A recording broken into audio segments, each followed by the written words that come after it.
Alrighty, so we're back here at West China Tea, whiskey provisioner and Amanda Beckwith. She brought her friend Erin Lee and a couple secret audience members not to be mentioned in this episode.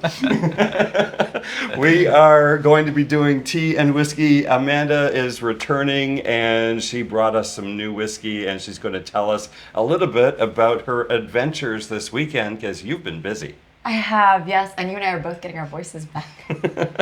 Yeah, this has been an incredible couple weeks. I was just overseas and flew straight into Dallas-Fort Worth and got to be at the Whiskey Castle with Matt Zitrick. Perfect. We did a really fun episode and then went right into dinner and such good food, such good whiskey pairings. It was delightful. When they do those evenings, it is a full evening with the podcast to begin with, and then the classroom experience that happens there amongst thousands of whiskeys. And bringing in people who are true representatives of the brand, you get a very good experience, just like West China Tea. Yes. Segue. What kind of tea did you decide to bring for our new American Single Malt?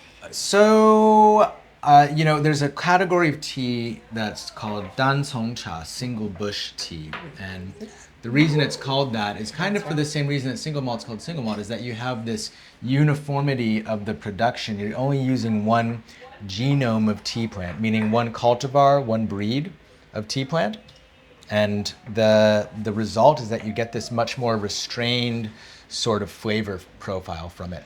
And because of that, they have hundreds and hundreds of different cultivars, hundreds of different varieties, because they restrict it to just this one plant and clones of that plant, right? And the one that I chose is actually kind of the ancestral one, Shui Xian. The lineage of these tea plants, they come through the Phoenix Mountains, which is where all these Dancong teas are from, and they're Oolong. So where they fall in these 6 categories of tea, you've got green, yellow, Oolong, red, white, Heicha, and this is Oolong right there in the middle. Variable oxidation, cultivar specific. It's Phoenix Oolong, meaning it's from the Phoenix Mountains in southeastern China, Fenghuangshan, not in Arizona. And the lineage goes Oolong, which means dark dragon. It's where Oolongs get their name. Then it gave rise to Amanita Hongyin, which is another cultivar. And then Hongyin gave rise to Shui Xian. Shui Xian gave rise to what are called the Xiangxing, the 10 fragrance types of the Phoenix Mountains. Magnolia fragrance, jasmine fragrance, osmanthus fragrance, honey orchid, these different very, very old cultivars that people have been recombining and breeding with each other to give rise to all these hundreds of ones. But this one, Shui Xian, made its way to other parts of China, Anxi, Fujian, eventually Taiwan, and gave rise to their plants. And you still see a bunch of Shui Xian coming from at least Anxi and the Wuyi Mountains. You still see them growing this original cultivar there as well. And so this is Phoenix Mountain Shui Xian, the original Shui Xian. It means water immortal, is what that word Shui Xian means. And did I give you all water? No? Not yet? Did we? Okay, cool, good. And I'm using my teapot. This is a Phoenix Oolong teapot. It's only for Dansongs, only for these single bush Phoenix Oolongs. And I'll go ahead and do a Hui Wei Bei, which is an opening technique that they do in the Wuyi Mountains and a little bit in the Phoenix Mountains, where I'm going to save the first steeping to drink at the end. I'm excited. Do you often do that? Save the first steeping to Only circle for back to? Phoenix and Wuyi Oolongs. Normally we throw away that first steeping. Mm-hmm. Yeah, normally we throw away that first steeping, but for these ones, thank you, we like to save it because it's fragrant. The reason we throw away the first steeping is because it's weak, right? Just like you were asking earlier, does it get weaker as you steep it? Well, actually it peaks in the 3rd to 5th, and so the first steeping is actually weak because the leaves are still getting saturated. I'm using a really high dosage. I'm doing a kind of modified Chaozhou style steeping technique here. So I'm using a high dosage, I'm using boiling hot water, I'm using a teapot. This teapot's dedicated just to these Dancong chas, these Phoenix Oolongs.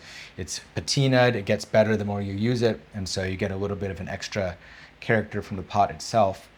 And yeah, we saved that first steeping because although it is weak compared to the peak of the tea, it is not weak compared to the last steeping. So that's why we drink it at the end, not right away.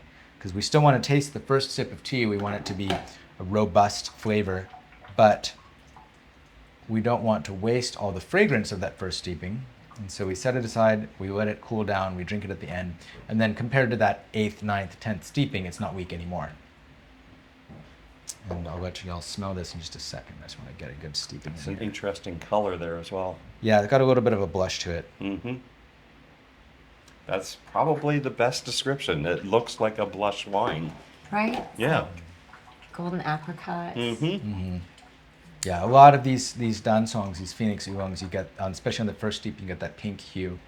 But it's still getting it in the second steeping. And again, I'm going to do a little bit of a double steeping here. Golden apricot.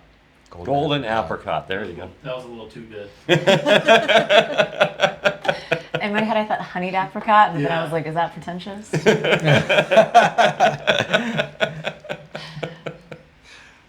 Look how short the steeps are. Yes, Yeah. Just so very full of short flavor. steeps. So what are some of the strangest tasting notes that you've heard? Ooh. I Well, know Lefroy gets quite a few of them. so it's funny you ask this because yesterday we were hanging out with Irene Tan Okay. at Engelbrecht. Yeah. Yes, and we were just smelling some fun things. One of the first things was a mezcal. Okay. The notes proceeded from blue cheese and Gruyere, straight on to, yes. I said it was onion powder. Oh, My first word was garlic, so we. Yeah. had to- oh, hang on. basically like Ruffles, like a Ruffles flavor. It was definitely fun, and I think some photography captured the moments of our friends. So yeah.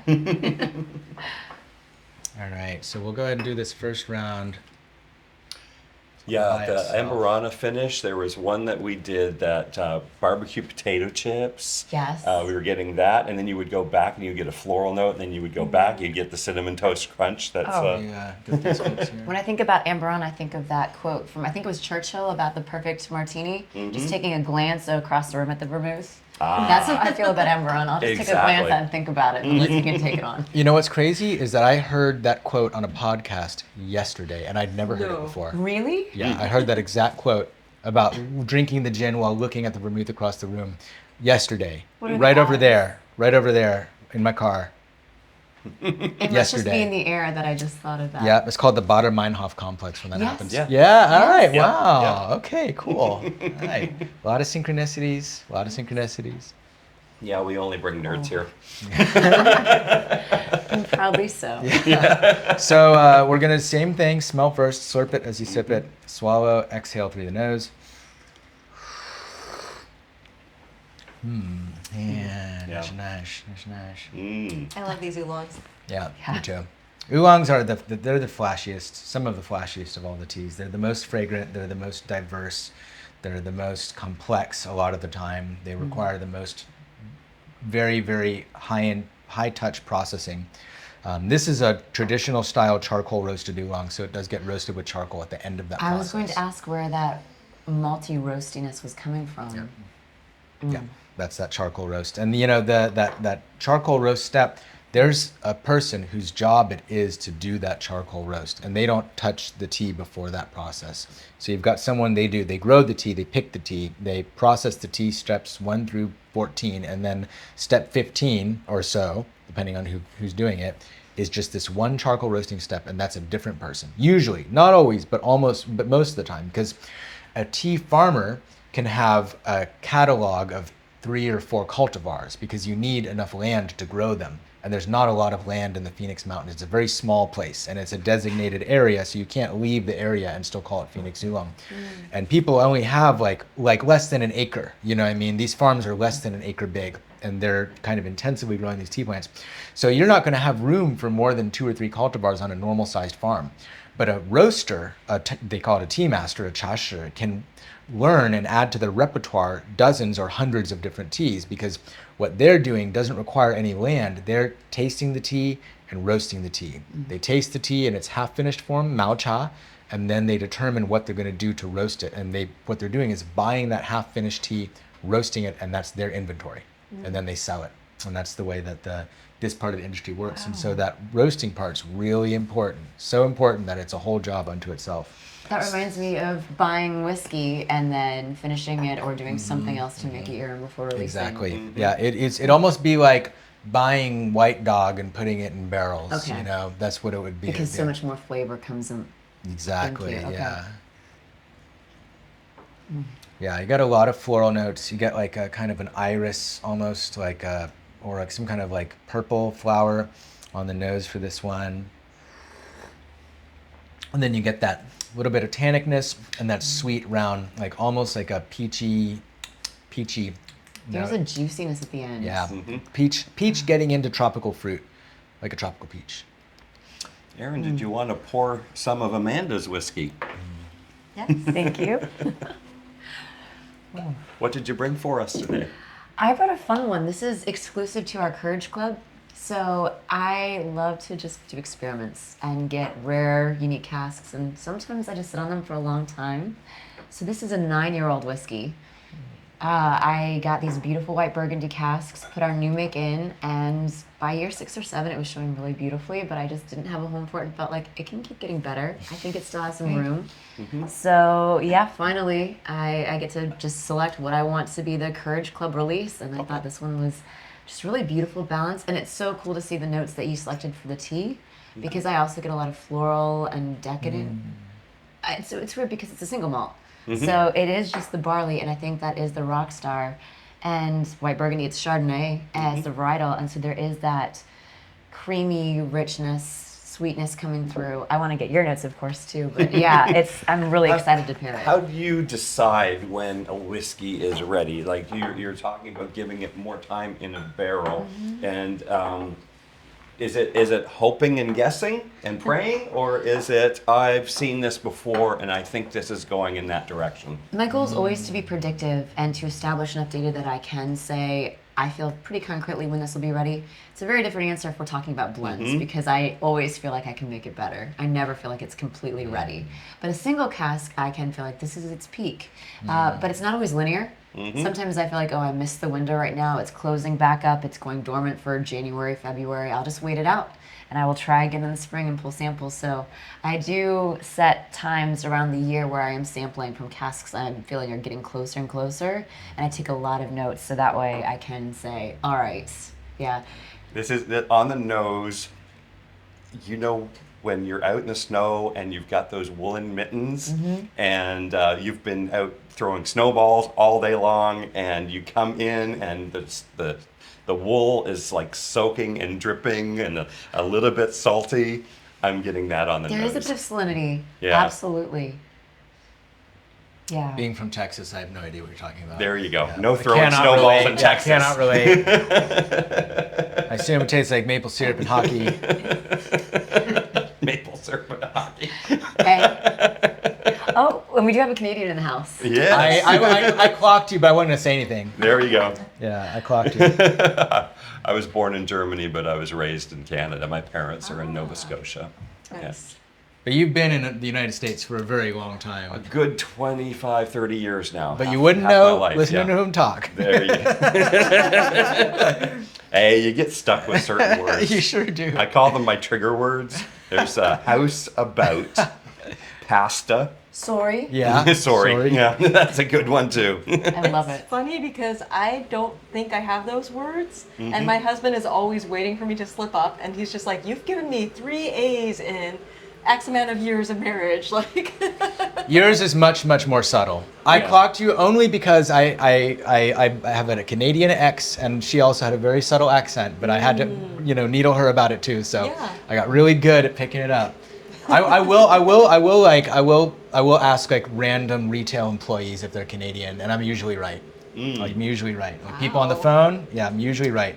That palate It's subtle, is really nice. It's full. you have a Canadian radar. There My, you go. my Kadar, yeah. My Canadar. But yeah, the mouthfeel, Yeah. shockingly, this is 56%. But I only brought it down a tiny little bit because over the years, our proof dropped so much. That even though the fill was, I believe, 124 for this one. Opposite of what happens in Texas. For sure. Yes. It's so, I haven't even tasted it yet, but it's so cool. We don't really have a ton of 9-year-old Texas whiskeys, right? They don't really get that old because it's so hot here. And there's definitely something that age does that heat and less time don't do. They both are increasing the solute that's going into the spirit, but they don't do it the same way. Yeah, and there's a transformation that happens over time Yeah. that you can't fake. For sure. Yeah, and a lot of it has to do with oxidation as well, but inside of those barrels, those chemical compounds are changing. Yes. Mm-hmm. I agree. There's been this evolution in the whiskey. It started out very light and floral and a little buttery, Mm-hmm.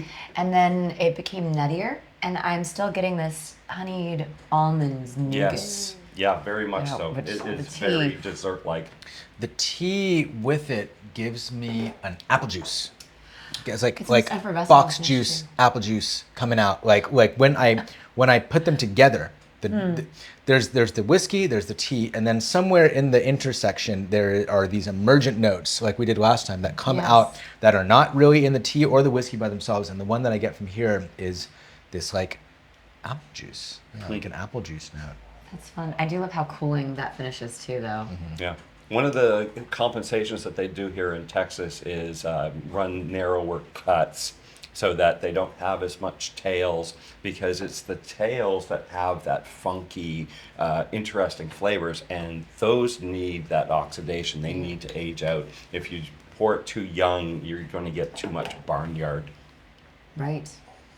This, there's also the kind of single cask taste, which obviously they're all different from each other, but there is something there, and I don't know how to describe it, but you get it in Baijiu also, and you get it in like when you have whiskey in like Lao, for example, the country Lao, they also make like this white spirit they call Lao Lao, and you get it there, and I've also gotten it in mezcal before. And it's not a smoky taste. It's something that I have no way of describing, but I think it has to do with how restrained a single barrel is. Very restrained. How restrained the batch is, how much blending is not being done, that there's something coming out in that singleness. I think I know what you mean. It's almost like a rawness. Yeah. It's not rough, but it's just not rough. It's like a smell on the exhale through the nose when you I can smell it a little bit on the nose, and then I really get it when I swallow and then I exhale.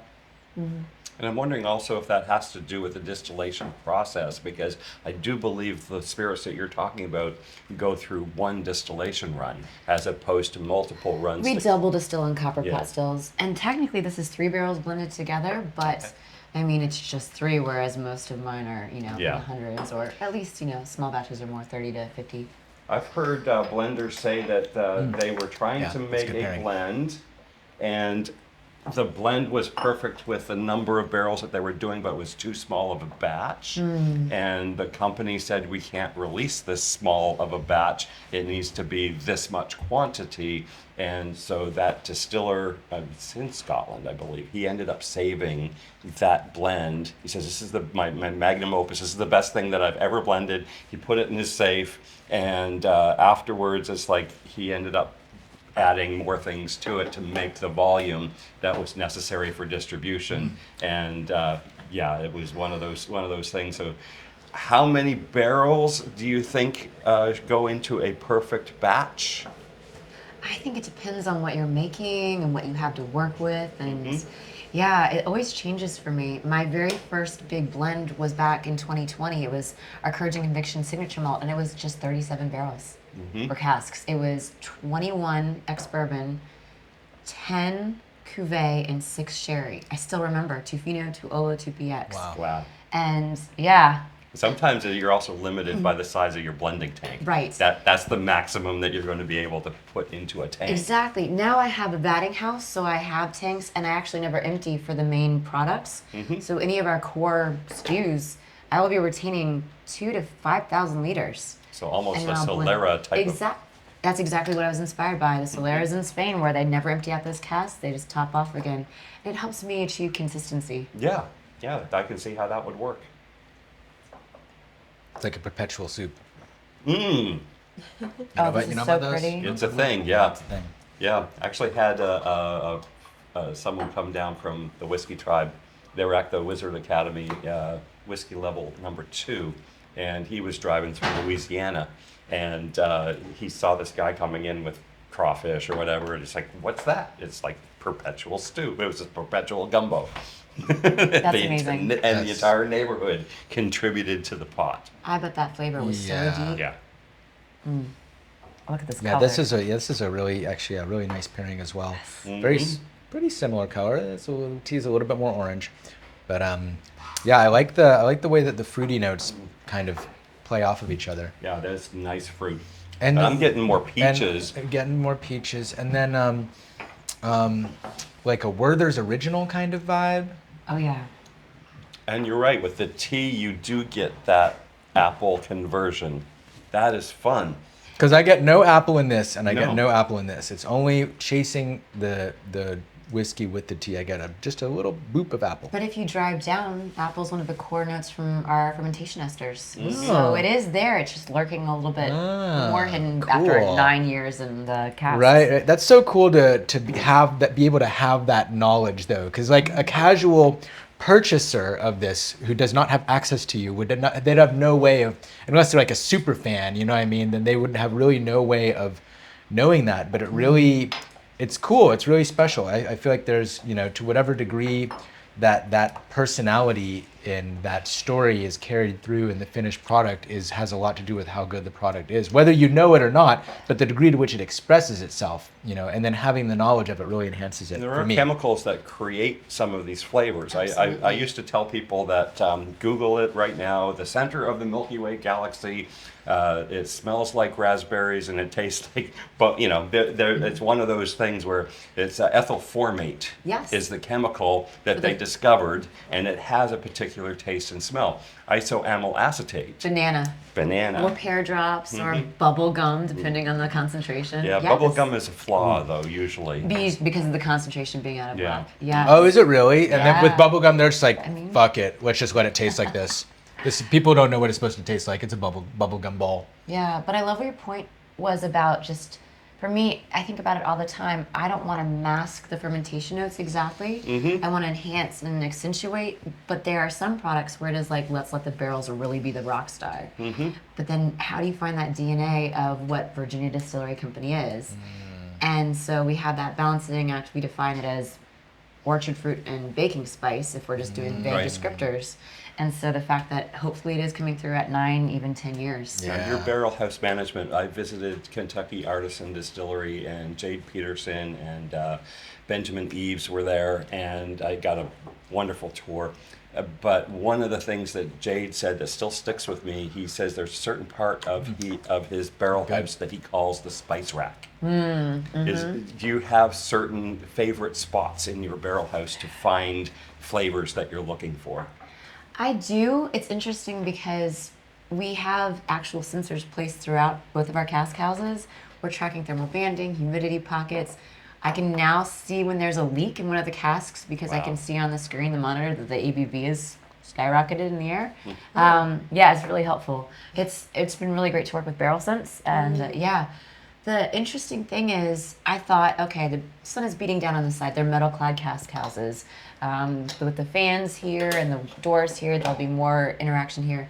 But I really enjoy some of the areas where there's more shelter and humidity pockets have formed. There is typically more reduction in cask, and maybe it's a little softer, more gentle maturation there. But I think it depends on the cask type as much as the location. But yes, there have been areas where I start pinpointing, going, okay, but even on the same palette, I might really like 1 or 2 casks and think this is single barrel material, and the other 2 will be like, nope, you need to be blended. So when you go into that barrel house and you're blending for a specific run, are you picking from different areas, or do you want specific runs, specific dates?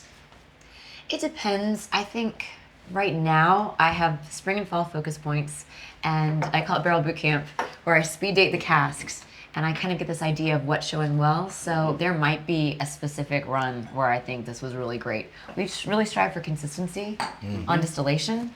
So it's rare that there is that difference. We experimented for a while with fermentation, different yeast strains or different duration in fermentation time. So that's been interesting. Another thing was fill proof.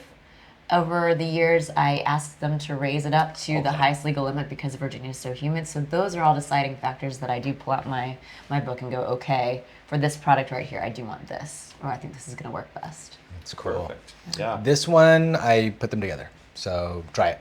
This is one to try. love it. I poured a little bit of whiskey into my cup of tea, and yeah, it's good. It's nice. So excited. Oh, the aroma alone. Yeah. It really, I love the way that the fragrance profiles complement each other. They don't really step on each other at all. They're really kind of cuddled up next to each other. Yeah. Very complimentary. It's like a lot of juicy notes, but Very juicy. I was getting feel nectarine. like it's kind of, both of them have like this kind of bursting aromatic quality, but then they both have a slight drying tannin at the end that like it kind of is very complimentary. Yeah, yeah. Definitely lots of fruits, like a whole wicker basket of fruits. Yeah, wicker basket of fruit. We used to call it the Cornucopia. cornucopia. Yeah. That's the word. We're heading to the holiday season, Yes, we so are. yeah, we've got to fill our cornucopias. And then I've got the Hui Bei, the first steeping that we set aside at the beginning that we can try Excited. once you've tasted this. This will take us back to the original flavor. That's what Hui Bei means, returning flavor cup. Returning us to the original flavor of the tea. So any new things on the horizon? You've had a busy week. Yes. Do you have more coming up? I do. We're actually trading places. Erin's staying in Texas. I'm headed to Chicago tonight. Wow. And I'll be doing a couple events at Benny's for 3 days with other fellow American Single Malt distilleries. So Weston will be there. We'll have balcones. And it's going to be fun strain of hands. Yeah, we're really looking forward to it. So 3 days of celebrating American Single Malts up Yeah. in Chicago. Yes.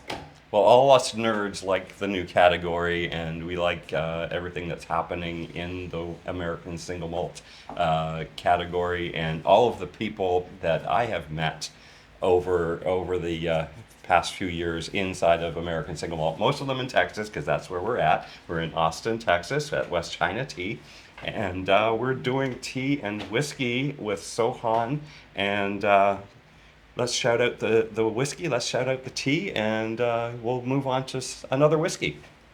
Ta-da. Here, I'll Vanna White it for you. You can So talk about Virginia it. Distillery, and you have Courage Yes. and Conviction. Yes, What? this is one of our Courage Club releases. It's a White Burgundy cask, aged 9 years at 56% ABV. Perfect. And you have to be part of the Courage Club to have Correct. access to this. That is So correct. So you can sign up online. if you're watching this, go to You could go to vadistillery.com right there. And the tea? the tea, yes, is Phoenix Shui Xian. This is kind of one of the ancestral cultivars of Phoenix Oolong. Phoenix Oolongs being the genetically oldest Oolongs. The technique comes from the Wuyi Mountains and made its way back west, but the genetics in the Phoenix Mountains are the oldest, and this Shui Xian is the strain that goes and populates all the other Oolong producing regions and gives rise to all these other ones. So it's very old, it's ancestral, and this Phoenix Shui Xian of the single bush, the Dan Cong Oolongs, tends to be more coarse, more earthy, more bitter, more nutty, having more of those like kind of darker notes. Definitely heavier oxidation, heavier roast. It stands up really well to whiskey. This was a really, really nice pairing as well. Both of these have been really good pairings, and this one I actually really like the combination as well. So yeah, you could go and get both of them and I love recreate this experience. I recommend it. Yeah. It's like magical. Yeah, it's good. This is what they do. When they do it, they do Yeah. it. You know, when they do it, they do it for sure. Well, seeing as Amanda and Erin brought something special, I thought I would find something that is really hard to find. And we'll join you at the next episode. Cheers. Thanks for joining us. Cheers.